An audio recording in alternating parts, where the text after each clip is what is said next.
Hey there everybody, good morning. If you are normally here for Heroes content, fear not, that's coming soon. We got some construction going on upstairs and it's been super hectic at work, so I haven't been able to, but we will be doing some of that soon. But in terms of stuff that I wanted to start bringing to the channel, Dragalia Lost is very high on that list.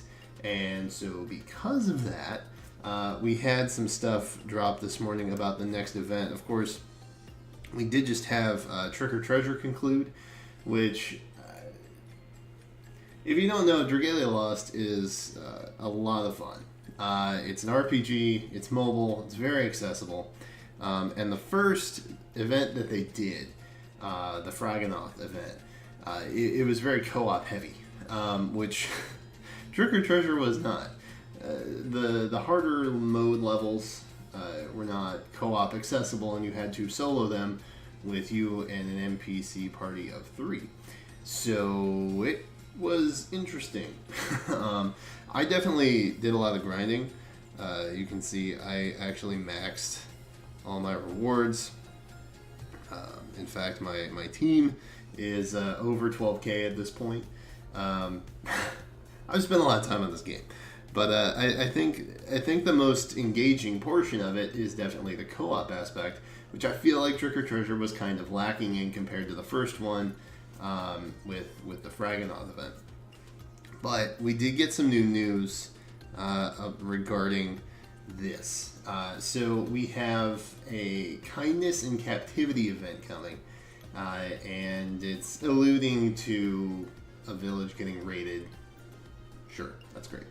The first thing that came to mind when I saw this was definitely like wind-related stuff. You can see everything is very like blustery, even in this layout, and it will be co-op accessible.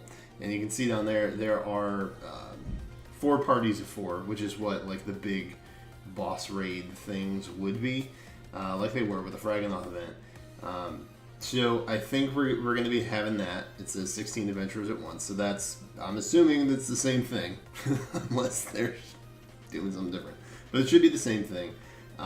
So we're going to have that same kind of co-op thing, presumably at the high levels again. I'm hoping. Again, if it's like it was with the Fraganoth event, then we should have that accessible to us. And I am happy to carry, fam. I am happy to carry. And then we've also got this new dragon coming up. And you get a 5-star dragon, which is interesting. But again, everything looks very wind-oriented, right? Everything is very wind-heavy.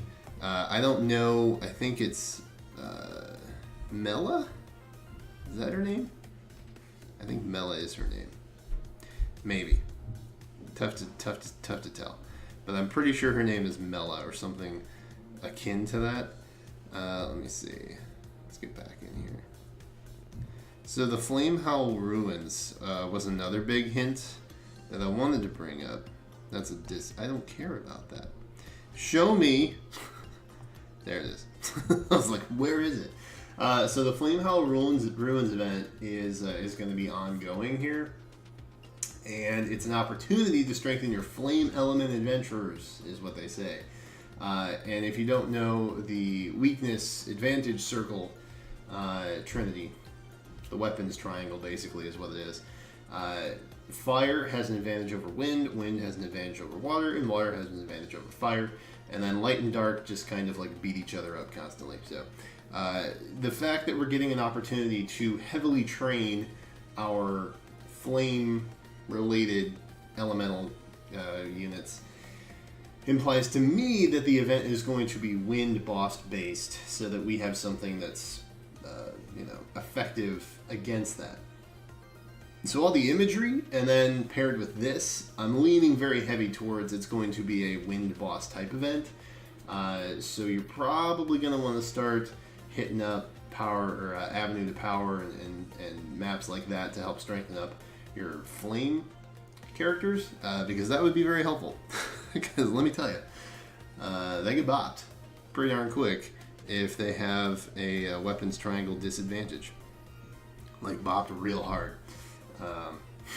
It's real not good. But that was just, I just wanted to kind of like cover something Dragalia Lost oriented. I wasn't really sure how to like jump into Dragalia content. I think Heroes is still going to be my primary focus, but I do want to cover Dragalia as well. I do stream it on the weekends whenever there's events and things like that. So this Kindness and Captivity event, I will definitely be streaming that as well. So you can check out that link and stuff if you're curious. The Twitch link will be in the description. It's totally up to you. Either way, just wanted to kind of cover some Dragalia Lost stuff because I love this game. It's taken up way too much of my time. And if you haven't played it yet, it's actually pretty accessible. I kind of want to do a like an overview or like a review, my thoughts on it so far, and just kind of give some insight into it based on the hands-on time that I've had now. Because we're about 3-4 weeks in since launch. So, yeah, it's good stuff, though. You should definitely check it out if you haven't. But that's it for right now. This is my first Dragalia Lost video. What a hot mess. Thank you guys so much for watching. I will be posting other videos this weekend, so feel free to stay tuned to that. But until then, thank you so much for watching, and I will catch you next time.